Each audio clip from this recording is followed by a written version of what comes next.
en la lucha con las desapariciones forzadas.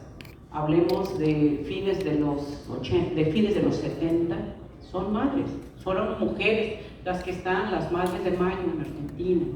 Son mujeres ahorita las que encabezaron los movimientos las que encabezan los movimientos de las rastreadoras, aguas guerreras, corazones perdidos. Eso tiene que ver con las labores de cuidado que históricamente han tenido las mujeres. Si vemos el tema, por ejemplo, de desplazamiento forzado, van a ser mujeres las que están al frente de estas luchas. Si vemos las luchas por dignificar espacios penitenciarios, van a ser mujeres porque están luchando por los hijos que tienen ahí, por los hermanos, por los esposos que tienen ahí. Si hablamos de dignificar espacios de rehabilitación de adicciones, más allá de que hay cada vez más, lamentablemente, mujeres en adicción, están mujeres al frente de esta lucha. Pero creo que el enfoque de género tiene que estar también en el tema de los medios de comunicación. No es casual que los grandes consorcios de los medios de comunicación estén encabezados exclusivamente por hombres. Y no es casual que las mujeres en el desempeño periodístico hayan empezado a abrir brechas. Sí, hubo las hijas de la náhuatl, las violetas de la náhuatl, sí hubo estas luchas, pero las mujeres van a llegar a las áreas de sociales, abriéndose camino, no permitiéndoles el análisis político. Entonces creo que este tema de género, porque eso nos va a explicar también el porqué de los feminicidios, el porqué de la violencia hacia muchas activistas, el porqué de la violencia sexual, que lamentablemente se multiplica, debe estar presente. Cuando tengamos presente esta perspectiva de género, podemos también tener mejor periodismo y podemos también tener razones muchas veces como luchadoras sociales. Me tocó a mí, junto con Martas, empujar este movimiento a fines de los 70 de las madres con esta desaparición. Y quiero decirles que yo, como muchas que nos desempeñamos en los medios de lucha social o incluso periodístico, yo creía que el ser mujer no era un obstáculo para mí, porque era una mujer arrojada, que siempre quise hacer la diferencia en los campos que me moví, y no tenía ese enfoque de género. Porque efectivamente, hay que decirlo, el ser mujer no te da necesariamente ese enfoque. Y no significa necesariamente también que tener mujeres al frente de dependencias o de instituciones va a ser una diferencia abismal. Porque las mujeres también reproducimos machismo, porque las mujeres también fuimos formadas con estos valores. Entonces, yo empiezo la lucha sin ser feminista. Y yo hoy me reivindico totalmente como feminista, porque tenemos que buscar precisamente qué es la esencia del feminismo. Es buscar la autonomía de las mujeres, es buscar la libertad de las mujeres, y es hacer también este análisis transversal que tenemos que hacer en todas las temáticas. Yo veo mucho machismo todavía en el ejercicio periodístico.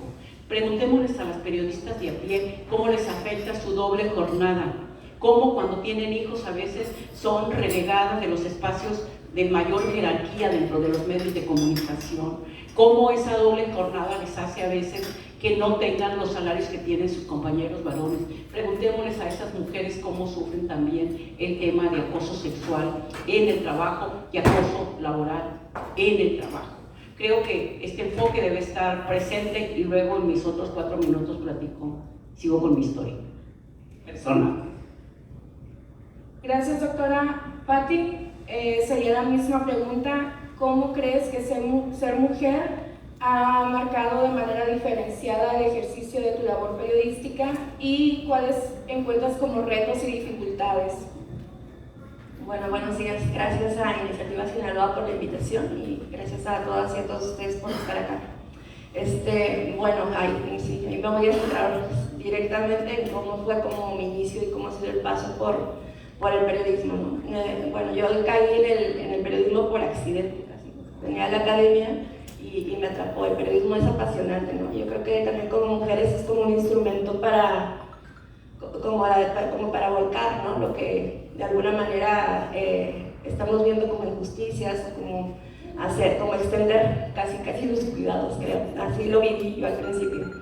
Entró a un medio tradicional, muy oficialista, al Heraldo de Chihuahua, y bueno, ahí me quedo 10 años, ¿no? Y ahí creo que desde ahí marcó el periodismo como la forma en que me colocaron y me coloqué dentro del periodismo, marcó el rumbo que logré, ¿no?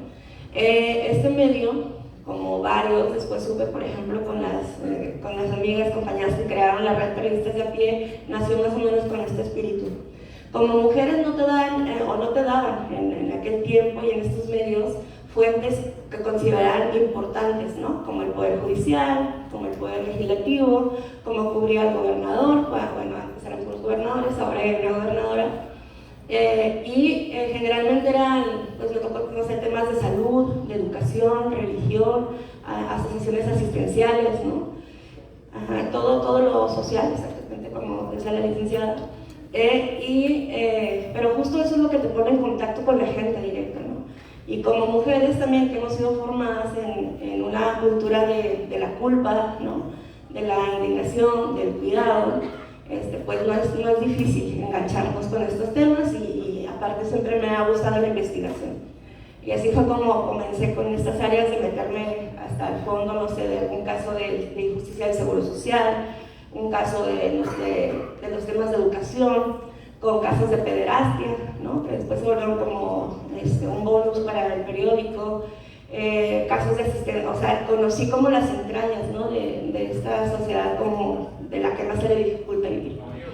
Y a la par, no sé si sea como muy común, pero me tocó pues divorciarme. Entro yo con mi hija de meses al periódico, me toca divorciarme, sí, y claro, la culpa del divorcio pues que era mía, ¿no? Porque no atendía bien la casa, porque tenía que trabajar, porque por lo que quiera, ¿no? Bueno, desde la perspectiva de los hombres. Y obviamente pues me quedo con mi hija y así es como llevarla conmigo a reportear. Me dan en el caso de Gloria Trevi, cuando estuvo allá, pues me la dan un poco porque era de espectáculo, ¿no? Por la chirinola, por todo, porque pues somos chirinoleras, nos gusta. Y bueno, ahí me apasiona más como el Poder Judicial, ¿no? En todo lo que sea guardia, yo a Gloria me metí a juzgados, etc. Y aquí solo así es como gané como la fuente del Poder Judicial. Después ya como viene la violencia, para este tiempo ya tenía yo pues casi 10 años en el periodismo, llega la violencia fuerte, como llegó también acá a Sinaloa, que nos impactó más en el norte, y mi forma de afrontarla fue pues como toda, ¿no? Como si yo fuera la salvadora, la cuidadora, el cubrir a víctimas ha sido brutal, ¿no? Y era brutal, creo que ha cambiado mi perspectiva. Esta culpa se traslada, ¿no? Sobre todo una de mis pasiones son las comunidades indígenas, también con las mamás de personas desaparecidas. Me enganché mucho y caigo en una depresión severa que no me daba cuenta, porque tiene uno que seguir, porque tiene una hija, porque hay que seguir, ¿no? Y ya para entonces ya era yo parte de la red de CIMAC, y también había tejido ya puentes con la red Periodistas de a Pie y con compañeros, con compañeras que aquí veo algunos y algunos, que nos fuimos acompañando y creo que hemos encontrado un mismo lenguaje y hemos como avanzado como hermanos, no hermanas. O sea, las redes para mí son fundamentales y fueron fundamentales. El 23 de marzo de 2017, bueno, yo ya no trabajaba en el Heraldo, ya era corresponsal de Proceso y del Diario de Juárez. Asesinan a mi amiga y periodista Miroslava Bridge, ¿no? Que era corresponsal de La Jornada. En esta violencia, la compra de los medios tradicionales por parte de la publicidad oficial, que creo que es uno de los grandes males del país y del periodismo, yo creo que más todavía que la misma violencia, o es una forma más violenta, ¿no? Contra el gremio, pues mantuvieron a los medios callados en el gobierno de César Duarte, que por cierto está detenido, acusado pues, bajo varios delitos. Y a mí me daban libertad y a Miroslava le daban libertad y a otros cuantos, como 4, ¿no? En el estado de demostrar lo que estaba haciendo este gobierno, y esta libertad pues le costó la vida, ¿no?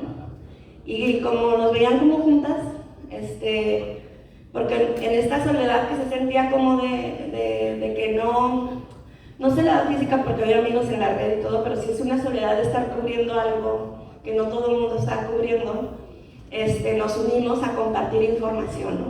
Y por esa relación, pues me piden salir del país Y sí, o sea, es algo que jamás tuvo que haber pasado, que jamás tuvimos que haber vivido esta situación, como muchas otras periodistas y muchos periodistas en el país. Pero bueno, me cambió la vida, ¿no? El tomar distancia, el salir con mi hija del país, ¿sabes? Con la culpa encima, eso me ha llevado como de la mano también de alumna, acompañamiento psicosocial de CIMAC, que nunca me han dado, de la Red Periodistas de a Pie. Me llevó como a ir reconociendo, o a ir trabajando la culpa, o a ir transformando la culpa, y justo ahí está la resiliencia, ¿no? A trabajar el miedo y a trabajar otras emociones que ahora me colocan de una forma distinta frente al periodismo, pero yo creo que podemos seguir hablando ahorita de esto.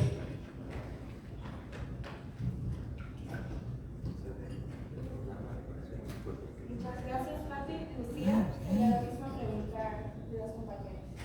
Bueno, muchísimas gracias a Iniciativa Sinaloa y la posibilidad de estar con ustedes, con mis colegas acá, reflexionando. Una primera situación que me gustaría decir, que cuando hablamos de la condición que nos va generando a las mujeres tener un contexto distinto, no es que tengamos ningún asunto genético que nos lleve a otra cosa, sino es una condición social que nos va generando obstáculos y dificultades. Patricia y Tere comentaban un poco de estas dificultades que nos van enfrentando. Yo inicié en el periodismo en 1991 en el periódico La Jornada y tuve la suerte de iniciar en un suplemento feminista, periodismo feminista, que era el suplemento Doble Jornada, que era por primera vez que en un periódico masivo, comercial, se publicaba cada mes un suplemento que colocaba en el centro de la información las mujeres y sus derechos humanos. Salíamos todos los lunes de cada mes, iniciamos en 1988, era un proceso en este país pues muy importante porque era la apertura democrática, etcétera.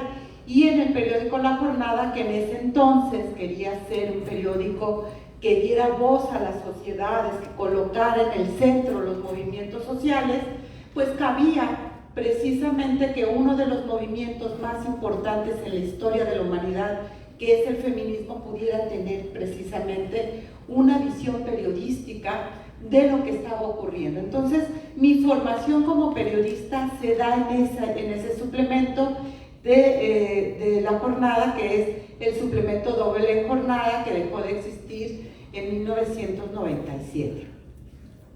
Y me parece que hay dos cosas importantes que marcan. Uno, que aun cuando hacíamos periodismo con todo el rigor, dentro propio del propio medio no se consideraba que lo que hacíamos era periodismo.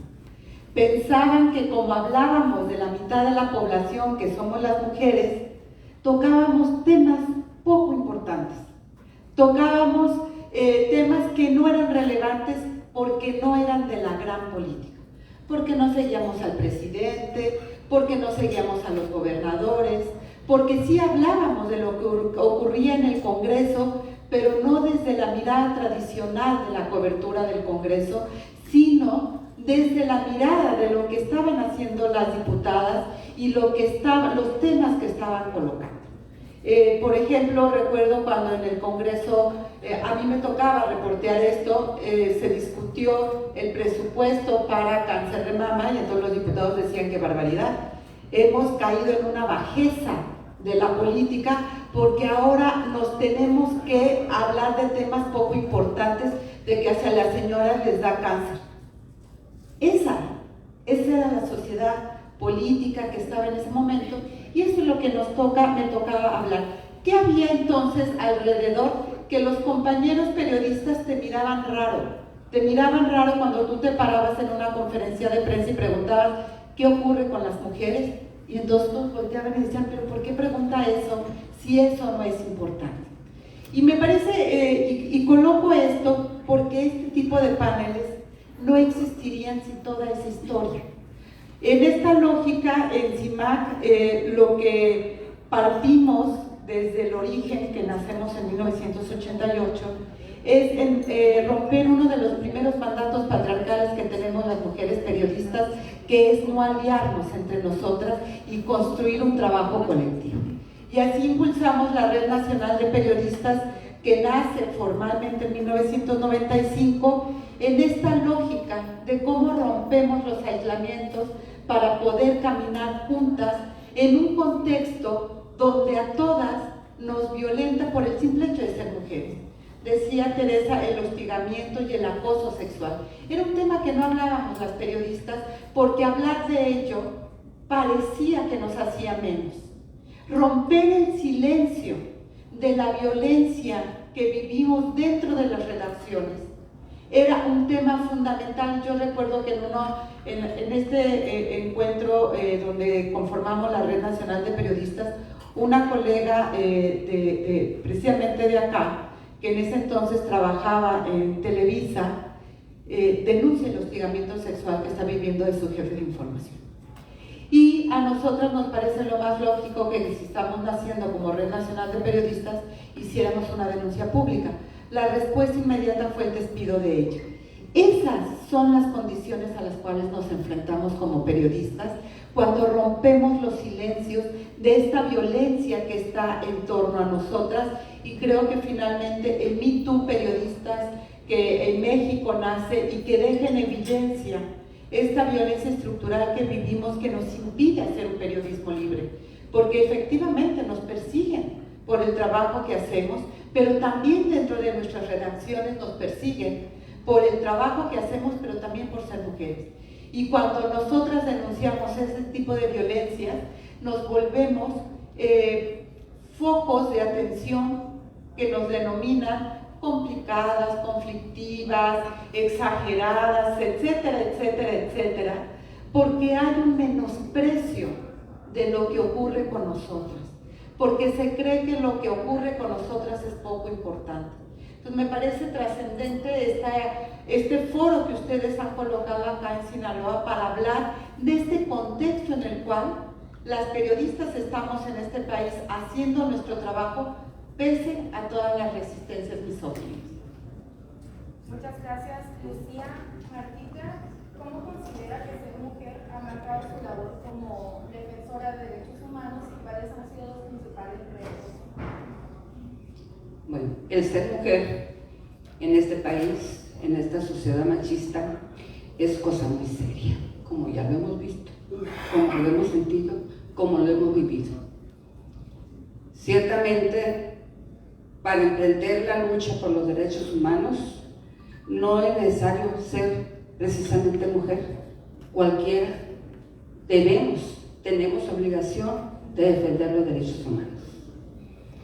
En cuanto a mí como mujer, en la defensa de derechos humanos y en mi lucha por la verdad y la justicia, que inició en 1977 a raíz de la desaparición del cuerpo de seguridad del gobernador Alfonso Calderón, donde laboraba mi esposo, pues fue particularmente decisivo en mi vida.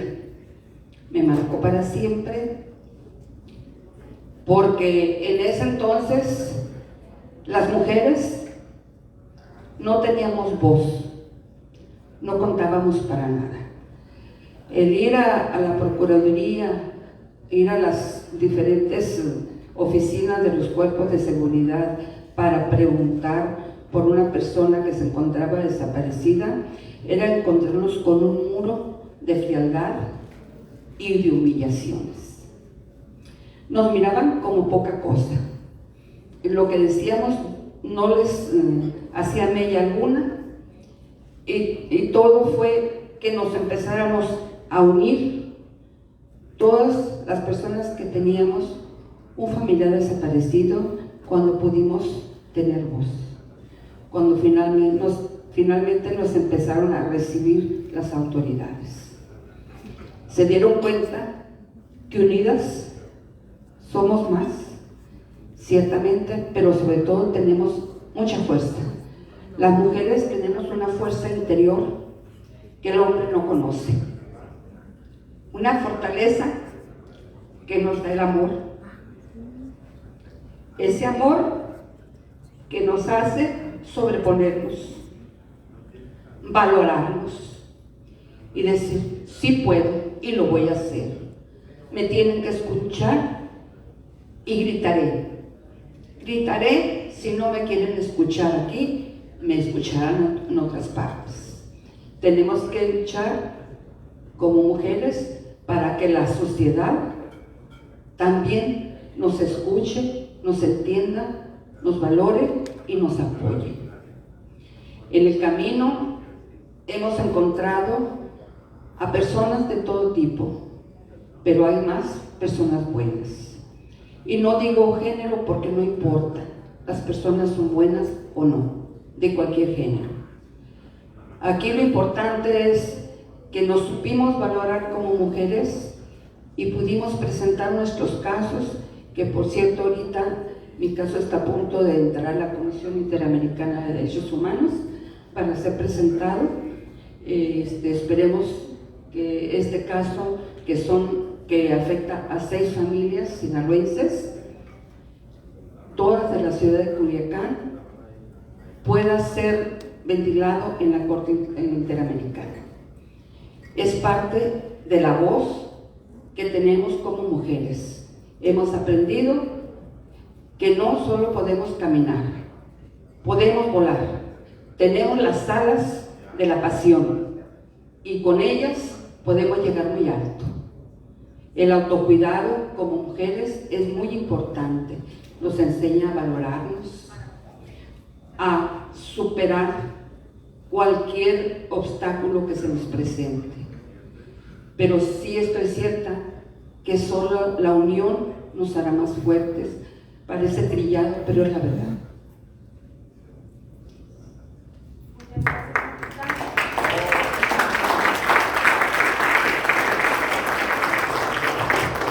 Gracias a las 4 panelistas por esta primera respuesta que tenemos y vamos ahora con la segunda pregunta. Antes de pasar con las preguntas del público, iniciamos de nuevo, doctora, con usted. Y me gustaría que nos comentara si considera que hay políticas públicas que atiendan de manera diferenciada a las mujeres defensoras de derechos humanos y a las periodistas, y qué acciones podríamos tener para que se genere un mejor entorno para la labor de estos dos gremios. Bueno, creo que todavía falta construir más política pública para la defensa de las periodistas y de las defensoras de derechos humanos. Y falta hacer todavía también más trabajo de sensibilización en estos dos gremios. Y lo digo porque a veces pasa un poco lo que decía Lucía. Por cierto, también es un honor compartir este panel con grandes periodistas, con Marta y con América, que también tiene toda una trayectoria en el periodismo, con Patricia. Muchas gracias, Marlene, por la invitación. Pero un poco por lo que decía Lucía, no solamente en el gremio periodístico, sino en muchos gremios, sobre todo en la alta esfera empresarial, el reconocerse como mujer y tener esa mirada de mujer a veces se considera que es colocarse en una condición de debilidad.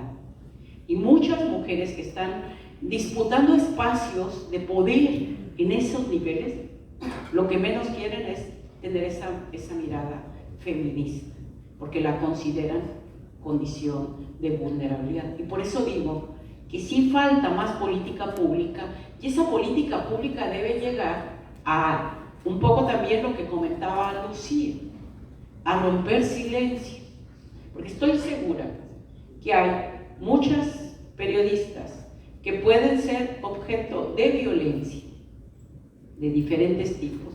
A veces puede ser violencia de pareja, pero no la van a hablar porque entonces eso las colocaría en una condición de vulnerabilidad que no quieren mostrar. De violencia laboral por esta doble jornada que comentaba ahorita Patricia, que nos narra una historia que habla precisamente de esas culpas que las mujeres a veces tenemos cuando tienes esa responsabilidad, sea público o privado, y tienes esa doble jornada y te formaste con la idea que tú eres la principal responsable del cuidado del hogar y de los hijos, y para desarrollar tu trabajo tienes que tener a veces que robar ese tiempo. Ella lo comentaba en el caso de su hija, incluso no me pareció extraño que comentara que en ese contexto terminó divorciada, porque es común O sea, ¿cómo? Estás atendiendo el trabajo y debes de atender. El reclamo está en casa, siempre. Por eso yo empezaba, cómo tenemos que tener esa perspectiva de género. Esa política pública hay que consolidarla, hay que construirla, hay que reconocer que el tema de trazar la política pública no solamente para las defensoras de derechos humanos, no solamente para las periodistas, es todavía un tema de alguna manera joven. ¿Cuándo empezaron a construirse los institutos de las mujeres en el país? A partir del 2000. ¿Cuándo se crea la ley de igualdad? En 2006. ¿Cuándo se crea la ley de acceso de las mujeres a una vida libre de violencia? En 2007, que por cierto faltan capítulos específicos para el tema de defensoras de derechos humanos. Las mujeres han estado ahí, no solamente una Comisión Nacional de Derechos Humanos va a surgir con una lucha y con una muerte de una Norma Corona en Sinaloa, con un asesinato cruel. No solamente han sido las mujeres las protagonistas de estas grandes luchas en la búsqueda de sus hijos, de sus esposos, de sus hermanos. Son mujeres a lo largo y ancho del país que están en muchas luchas dando la batalla.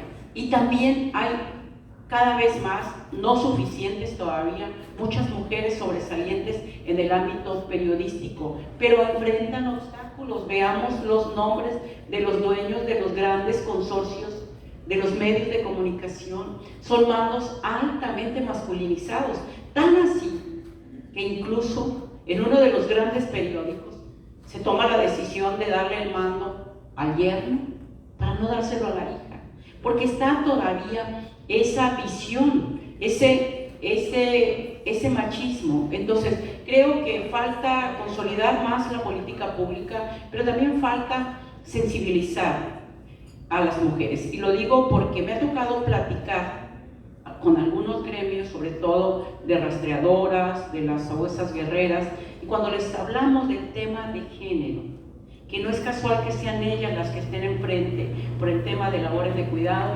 hay de alguna manera también resistencia a abordar esta temática. Entonces creo que parte de consolidar esta política pública y de construir esta política pública y de tener más normativa, porque si me preguntan creo que falta más y mejor normativa. Falta, por supuesto, perfeccionar protocolos de protección y en ese sentido a veces se dan pasos adelante y a veces hacia atrás. Me tocó, y aquí comparto un poco, me tocó junto con Lucía Lagunes, que la conocí hace años cuando me acogí al mecanismo de protección para periodistas, porque les empecé diciendo, bueno, yo inicié como activista en la lucha con madres con hijos desaparecidos. Luego agarro la bandera de la lucha de las mujeres. Pero paralelamente a eso, pues me desempeñé como columnista en el periódico Noroeste, luego en el periódico El Debate, y fui analista en una mesa de análisis en la radio durante 17 años. Si ustedes voltean a ver los liderazgos en Sinaloa, en las radios, en televisión, son masculinos. Yo duré 17 años en esa mesa y esperaba que al salir estuviera otra mujer. Y en el grueso de las mesas de análisis son varones. Y no es porque les restemos méritos a nuestros compañeros, pero es más bien porque no deja de haber esta razón de discriminación. Permanentemente quienes escuchaban, seguramente la mesa sabían que colocaba el tema género. Y sucedía lo que también decía Lucía, otra vez Tere hablando de las causas de las mujeres, de la lucha de las mujeres, del tema de género, de considerar que los temas de las mujeres eran solo de las mujeres y no son un tema de sociedad.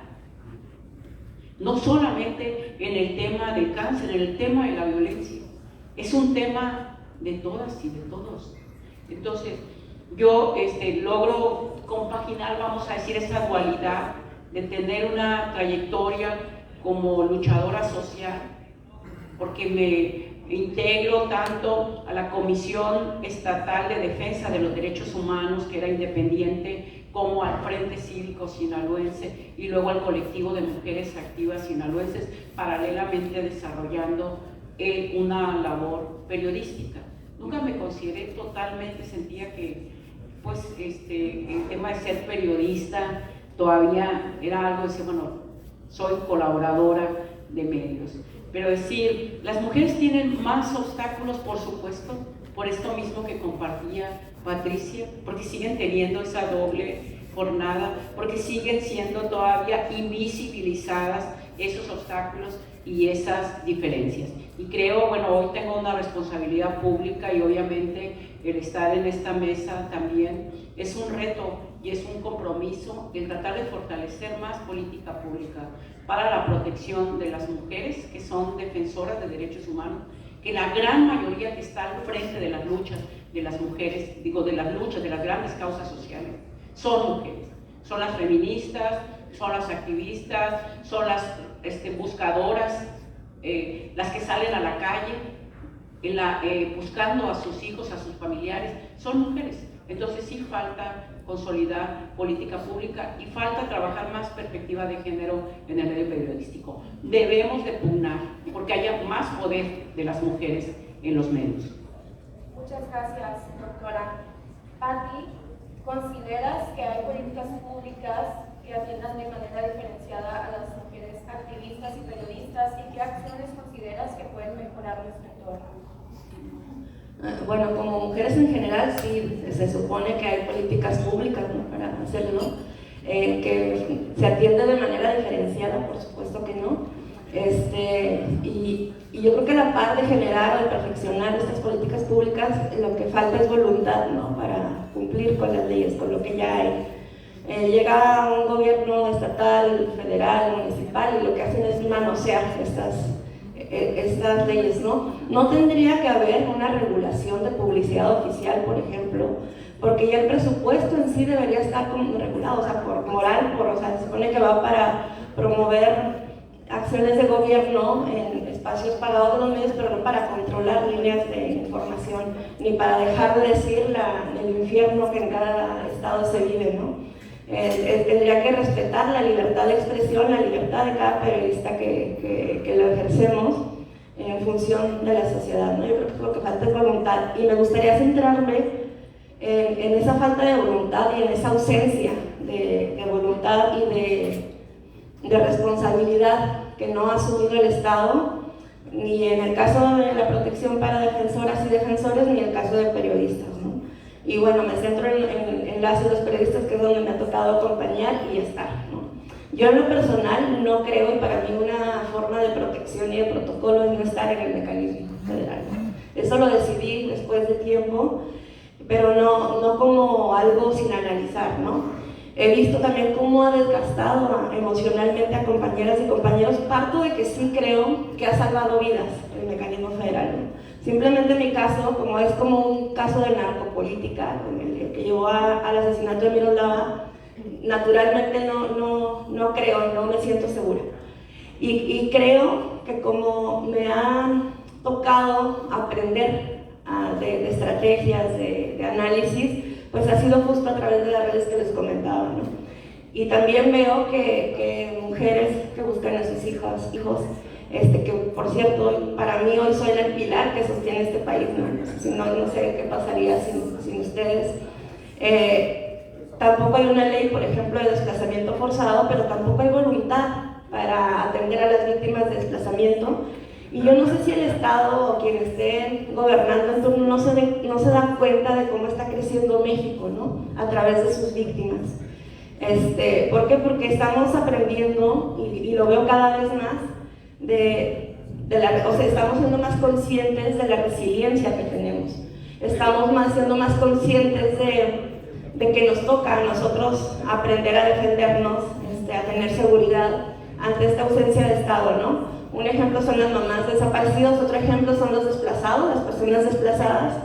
Y bueno, y en el caso de las periodistas y los periodistas, lo que puedo decir, y yo creo que rebota en otros sectores, es que en mi caso me ha como ayudado o salvado de alguna manera, es el acompañamiento psicosocial, ¿no?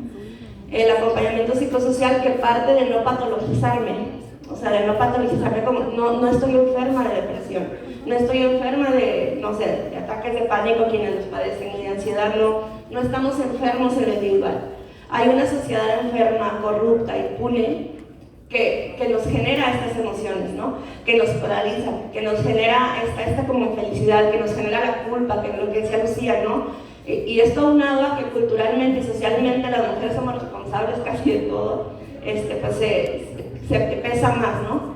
Y en este acompañamiento psicosocial, bueno, lo que yo creo que acá en Sinaloa lo deben tener muy aprendido también, y en varias partes donde se ha habido violencia por tantos años, lo que nos enseña es como a zafarnos las culpas, ¿no? En mi caso, así como les decía que tengo una hija que tuvo que salir del país junto conmigo, que le cambié el proyecto de vida, o sea, bueno, no se lo cambié yo, se lo cambié la situación, pero que aprendimos a ser fuertes, aprendimos sobre todo, yo creo que es el reto de las mujeres sobre todo, a aprender a vivir en situaciones de violencia, pero también aprender a amar la vida, ¿no? A disfrutar, a no sentirnos culpables por por sentarnos a comer tranquilas, por salir a divertirnos, por hacer un periodismo más estratégico.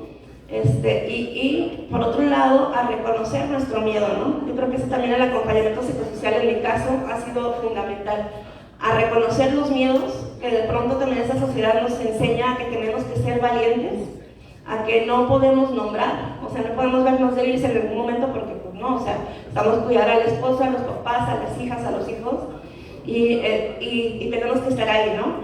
Sin darnos cuenta que justo el miedo, el reconocer es un instrumento como para ser más estratégico, ¿no?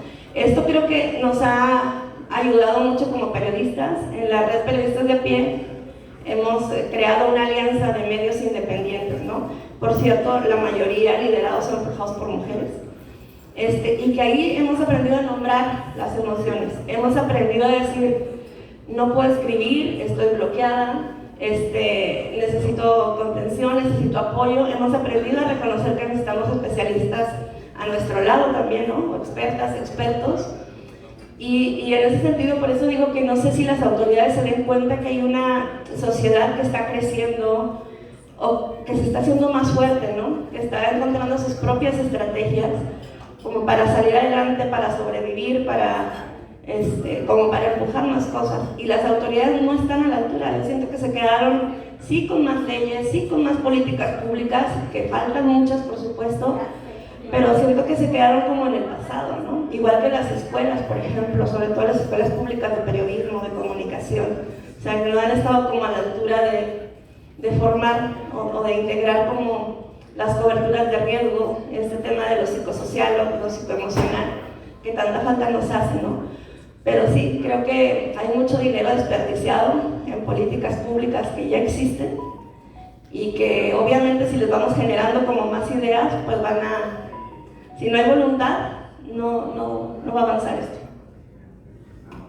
Gracias, muchas gracias, Pati. Lucía, vamos contigo. Muchas gracias. A ver, me gustaría empezar diciendo que si existe un mecanismo de protección para personas defensoras de derechos humanos y periodistas, es porque en este país enfrentamos una emergencia. Y la emergencia tiene que ver precisamente con el incremento de violencia contra personas defensoras y periodistas. Y ese es un mecanismo extraordinario ante una situación extraordinaria que mientras esté existente solamente confirma que en este país se sigue asesinando, se sigue persiguiendo, se sigue amenazando a quienes defienden derechos humanos y periodistas, y que esa es una debilidad democrática. Todo eso dice la creación de los mecanismos de protección. No son estrellas de buen comportamiento, no son acciones bondadosas de los estados o de los gobiernos. Han sido arrancadas precisamente por las propias defensoras, los defensores y los movimientos sociales. El mecanismo de protección federal surge precisamente de esa exigencia social ante una emergencia, y es la constatación de la obligación del Estado, porque si nos persiguen por el trabajo periodístico que hacemos, es porque hay una debilidad democrática.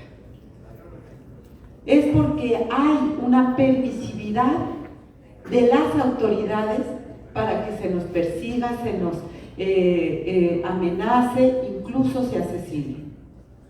Y mientras los mecanismos existan, esa será, digamos, insisto, la constatación de que en nuestro país, en nuestra entidad, hay esa vulneración a los derechos humanos, porque ejercer la libertad de expresión a través del periodismo es un derecho humano que no tendría por qué ser sinónimo de persecución o incluso de asesinato. Patricia nunca debió de haber salido de este país por hacer su trabajo. ¿Por qué? Porque el Estado fue incapaz de protegerla. Y coincido con Patricia en decir, sobre todo cuando uno mira las cifras de personas que están acogidas al mecanismo de protección, quienes menos recurren al mecanismo son periodistas, y queda clarísimo por qué. Porque no confían en las autoridades. Porque son las autoridades quienes son sus agresores. Es decir, estamos hablando desde el Poder Ejecutivo, de las entidades, de la propia Presidencia de la República, los gobernadores, presidentes municipales y todo lo que ustedes imaginen que está alrededor de las autoridades, así como un término muy amplio para hablar con ellos. Por eso no confían en el mecanismo. Sin embargo, yo también he señalado con algunas colegas que me dicen, no, yo no voy a entrar al mecanismo, y es absolutamente respetable esa decisión. Para muchos periodistas y defensores de derechos humanos que están en los municipios, en los lugares más lejos del centro, es lo único que hay. Y esas medidas que puede dar el mecanismo, para ellos significa un cambio entre la vida y la muerte. Que su presidente municipal sepa que esa persona está acogida al mecanismo de protección, para ellos les da cierta libertad de poder salir a la calle y no sentir que les pueden pasar otra cosa, aunque ha pasado. Y cada que asesinan a un periodista, a una persona defensora, es la constatación de que el Estado falló, porque nunca debió de haber ocurrido. No, por supuesto que no hay una política pública que integre la perspectiva de género en la protección de personas defensoras. Así como les contaba, les decía, y lo ha dicho Patricia, y lo ha dicho Tere, y lo ha dicho la compañera, hay esta visión que lo que ocurre con las mujeres es poco importante. Cuando una mujer periodista se acerca a las autoridades a denunciar, hay un tela de juicio, de algo habrá hecho ella en lo personal para que sea amenazada. No tiene que ver con su trabajo periodístico, tiene que ver con su vida personal o lo que ustedes quieran.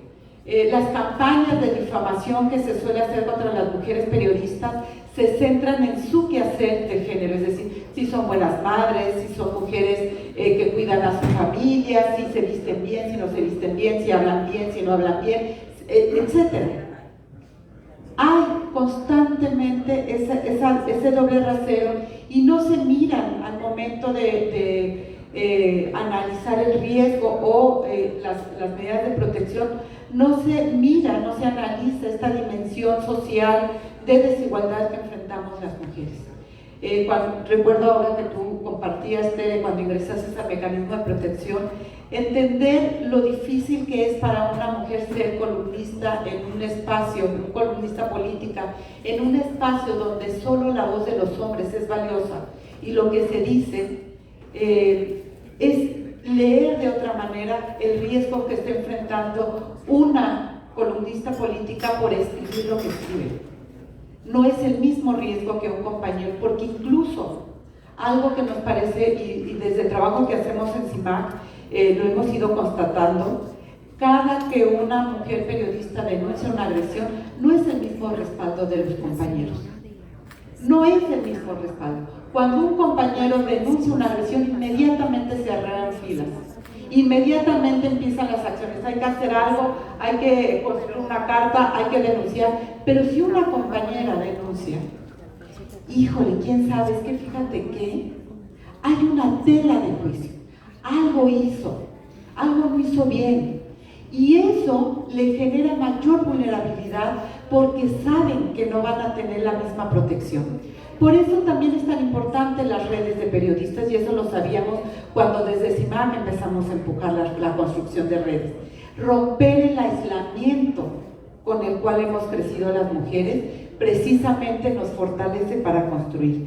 Y en las autoridades hay este doble rasero de dudar de lo que dice la periodista. Hay una anécdota, y con esto voy a ir cerrando, porque marca muy bien este doble rasero, esta ausencia de política pública dentro de, el deber de la protección. Una periodista que recibe amenazas cibernéticas a través de las redes y el correo electrónico, amenazas de muerte terribles, denuncia ante la autoridad, entonces la Procuraduría General de la República, le piden que lleve su ordenador para que puedan rastrear el IP, y ella confía en la autoridad. Les estoy hablando de los primeros años, cuando el mecanismo estaba empezando, que tiene 11 años, y ella entrega su laptop confiando en la autoridad.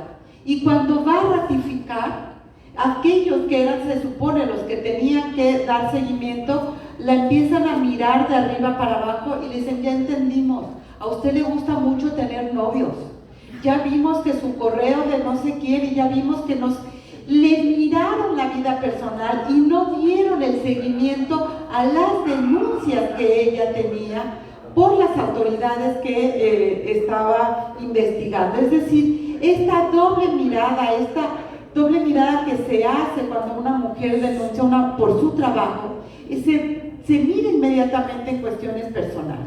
Y eso que le ocurrió a ella le ha ocurrido a varias. Por eso quería recuperar esta anécdota. Ella lo decía en un taller que teníamos para periodistas cuando apenas estábamos tratando de entender cómo nos podemos proteger entre nosotros y entre nosotros. ¿Qué podemos hacer? Porque esta situación de emergencia no conocíamos, no sabíamos cómo responder ante esta violencia que nos estaba acallando, que estaba buscando acallar a periodistas. Y cuando empezamos desde CIMAC también a entender que esta ausencia de la perspectiva de género estaba presente en la lectura de la libertad de expresión dentro de las autoridades, pero también de muchas organizaciones de libertad de expresión tradicionales que veían que lo que ocurría con las mujeres era poco importante. Y en alguna reunión, incluso recuerdo que me decían: pero ¿por qué les importa a las mujeres si el 90% de los periodistas agredidos son hombres?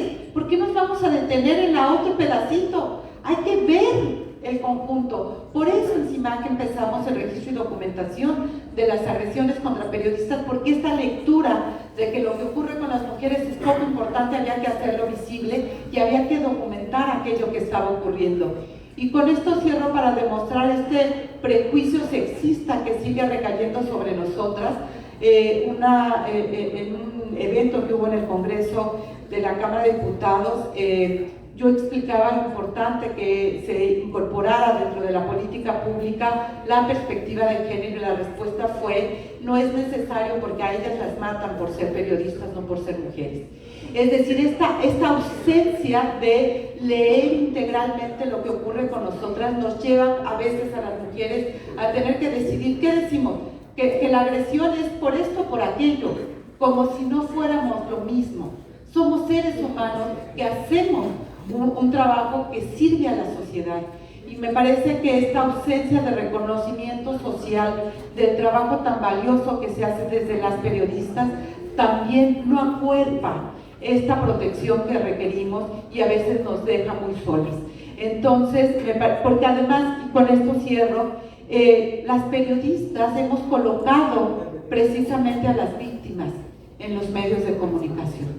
Hemos traído a las defensoras, hemos traído a las buscadoras, hemos traído a las víctimas de las violaciones de derechos humanos a ser fuentes importantes en los medios, y por esa tarea nos están persiguiendo.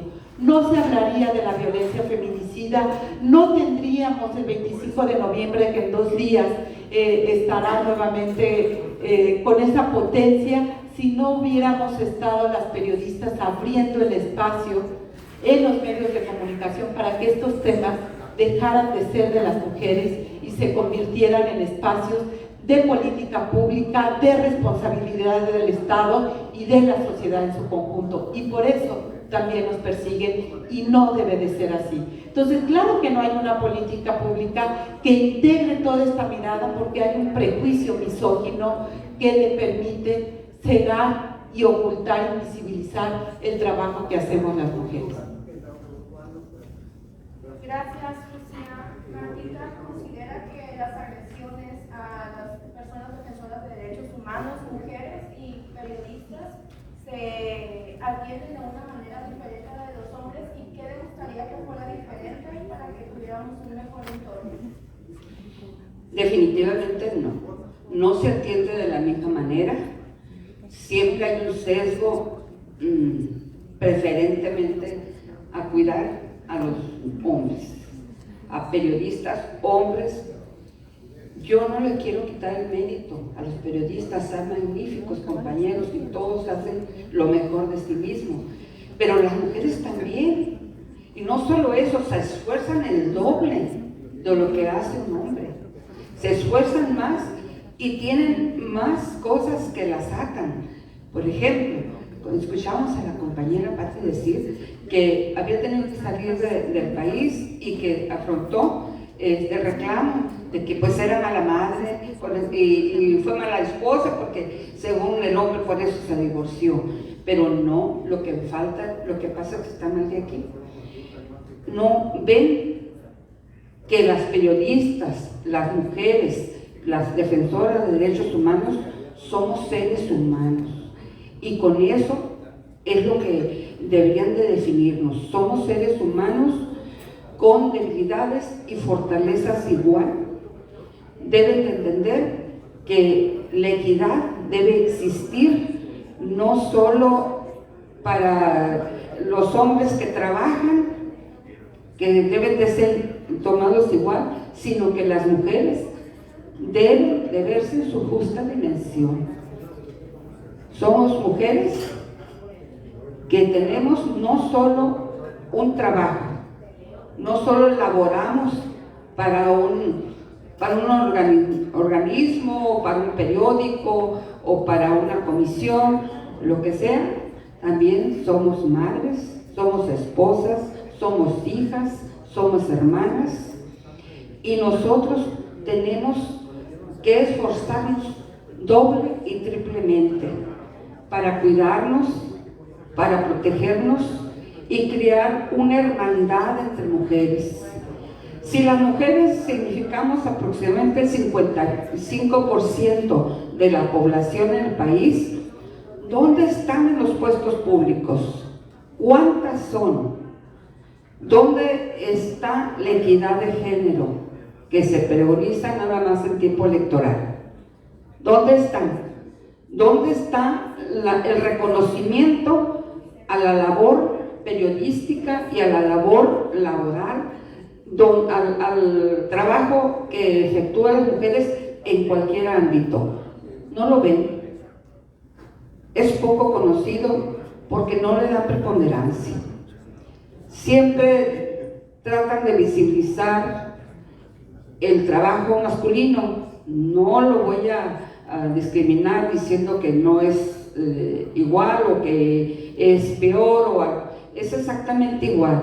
Lo que yo quisiera, lo que yo deseara es que fuera realmente una equidad entre los seres humanos. No se trata de entre hombres y mujeres, de géneros, no, se trata de seres humanos. Todos somos iguales, todos padecemos, todos sufrimos, todos lloramos, todos reímos, todos gozamos. Y eso, para eso venimos a este mundo. Somos iguales y nos complementamos unos y otros.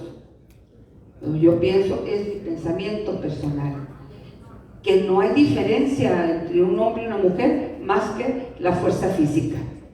Y a veces las mujeres, con la astucia, podemos paliar la falta de fuerza física. Muchas gracias, Martita. Muchas gracias de nuevo a las 4 panelistas. panelistas. En este momento vamos a pasar por si alguna persona del público tiene alguna pregunta. Por cuestiones de tiempo les vamos a pedir que sea muy concisa y puede levantar su mano. Karen.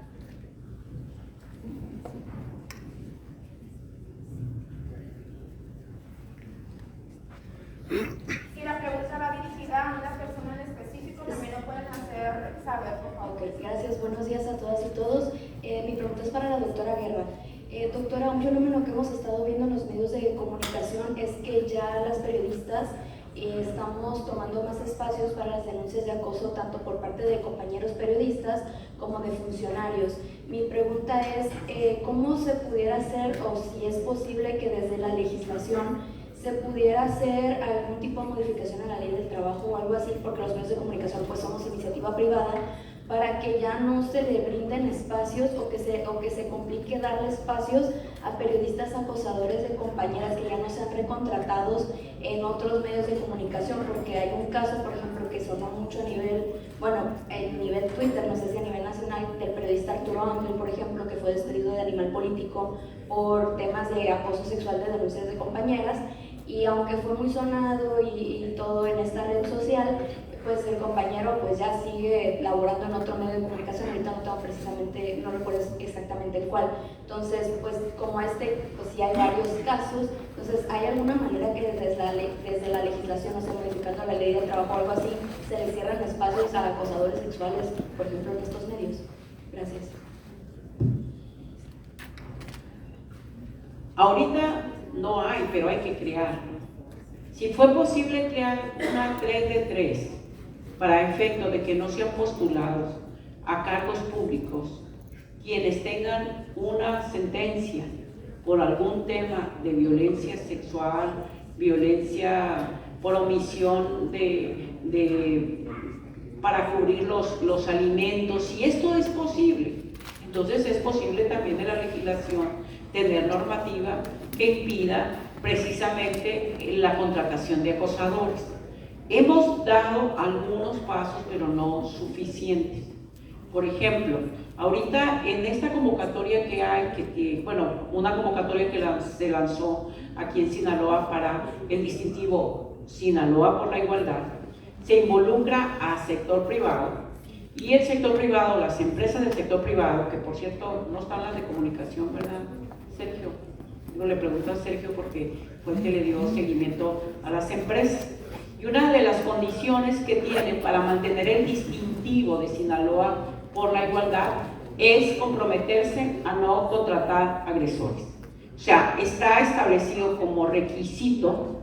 Esto lo hicimos a partir de una reforma que se hace a la Ley de Igualdad, donde se establece la obligatoriedad del sector privado también de tener una política pública de respeto a los derechos humanos de las mujeres. Entonces tiene no solamente la obligatoriedad están comprometiéndose. ¿Cuántas empresas fueron las que finalmente quedaron en la recta? Se inscribieron 70, ¿no?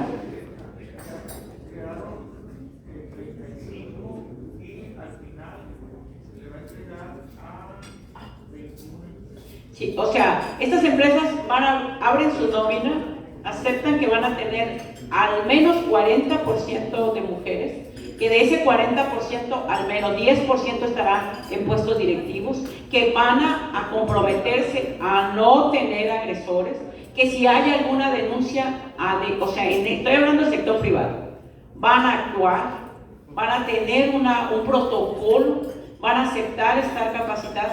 Esto, la idea es llevarlo a más y sí involucrar a medios de comunicación, porque efectivamente, una persona que ejerce a veces periodismo como alguien que tenga un cargo público, el sentirse empoderado, porque lo está, el tener ese espacio, vamos a decir, a veces lo hace el ser recurrente o de actuar con impunidad. Claro, corresponde a la autoridad el dar seguimiento y todo, y seguir todo un protocolo. Creo que tenemos que caminar mucho más, tanto en el sector público, porque eso lo hemos estado haciendo. Hay muchas denuncias del tema de acoso sexual, a veces, por ejemplo, en temas de espacios educativos, en algunos espacios laborales del sector público, y tenemos que ser muy cuidadosos, pero hay algo muy importante. tenemos que hacer que el sector privado también camine en ese sentido. Está una obligatoriedad de cuotas, por ejemplo, para empoderar a mujeres en cargos públicos. Y si revisamos el sector privado, en el empoderamiento de las mujeres en las grandes empresas, en las medianas empresas, quedamos totalmente rezagados. Solamente el 7% de quienes están en las 500 grandes empresas del país están encabezados o liderados por mujeres. O sea, a ese nivel de rezago hay. Yo traigo aquí todos los nombres de las Carlos Slingston, que tienen liderazgo en temas de medios de comunicación. Las 15 grandes empresas de medios de comunicación, todas son líderes masculinos. Entonces, y obviamente tienen una conducta a veces de restarle importancia al tema de las denuncias que tienen adentro por acoso sexual. Entonces, sí tenemos que generar protocolos y fortalecer la protección de las periodistas y las defensoras de derechos humanos. Muchas gracias. ¿El compañero por acá?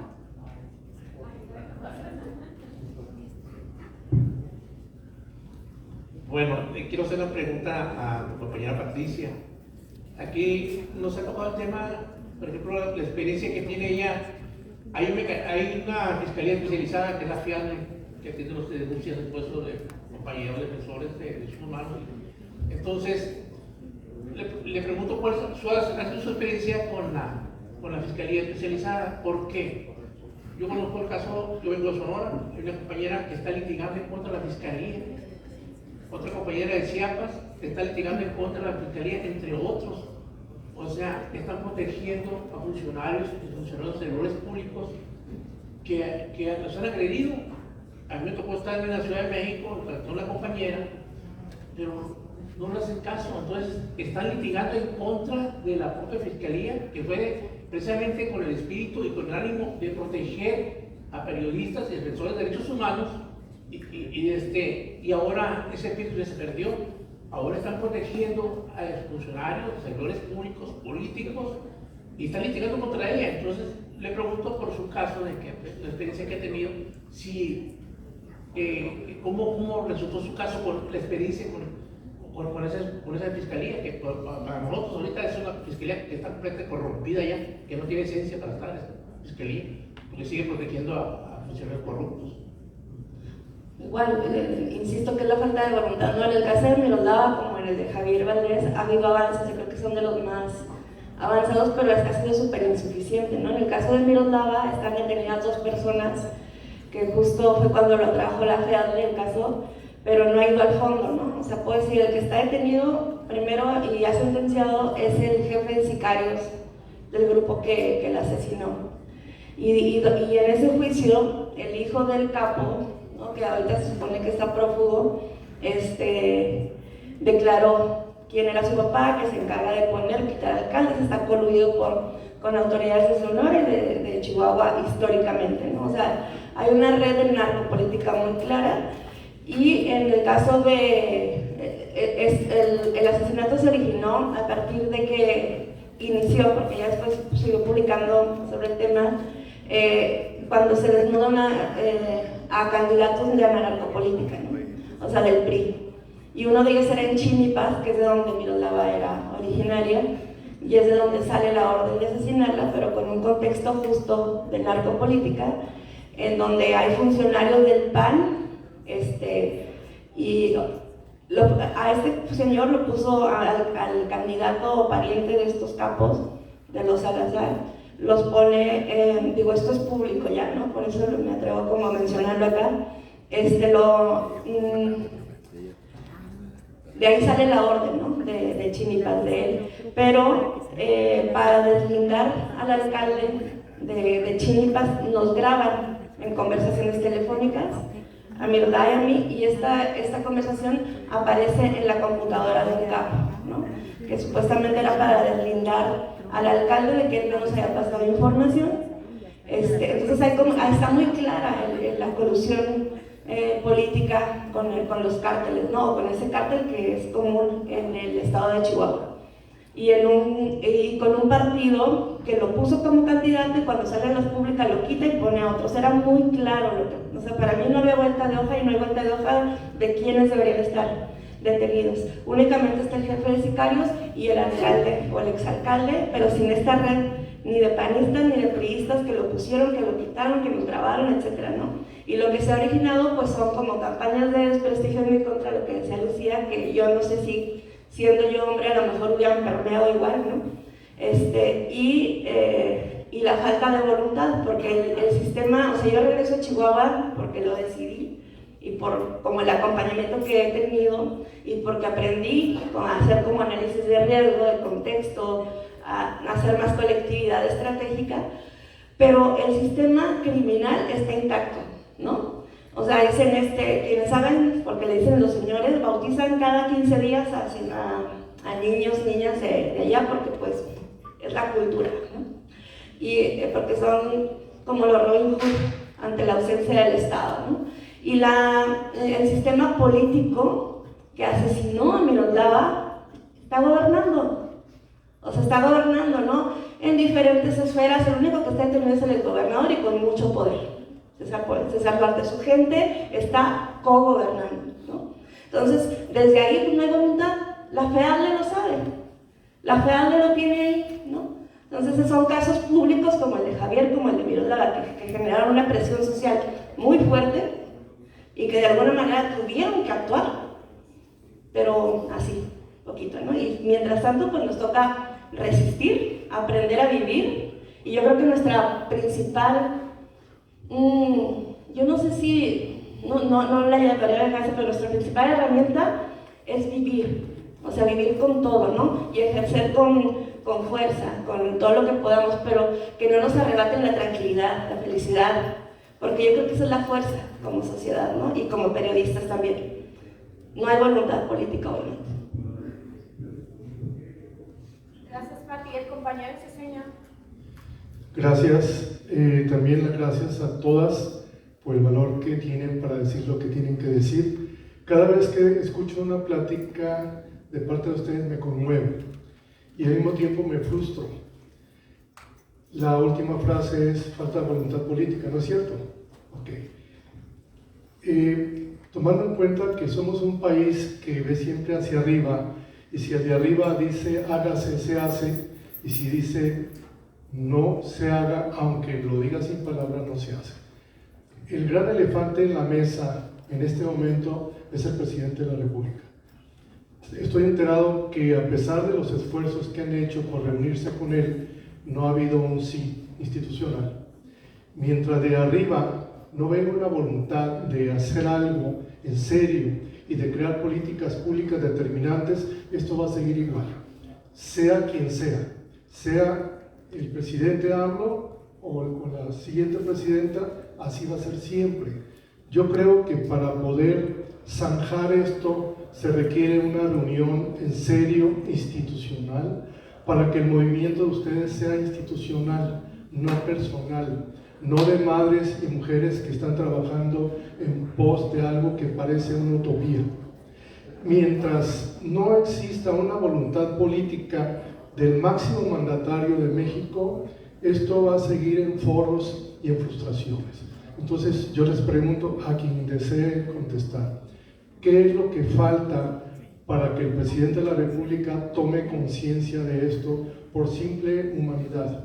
Más allá de lo institucional, más allá de lo político, ¿qué es lo que falta? ¿Y qué es lo que tenemos que hacer todos nosotros también para que eso sea posible?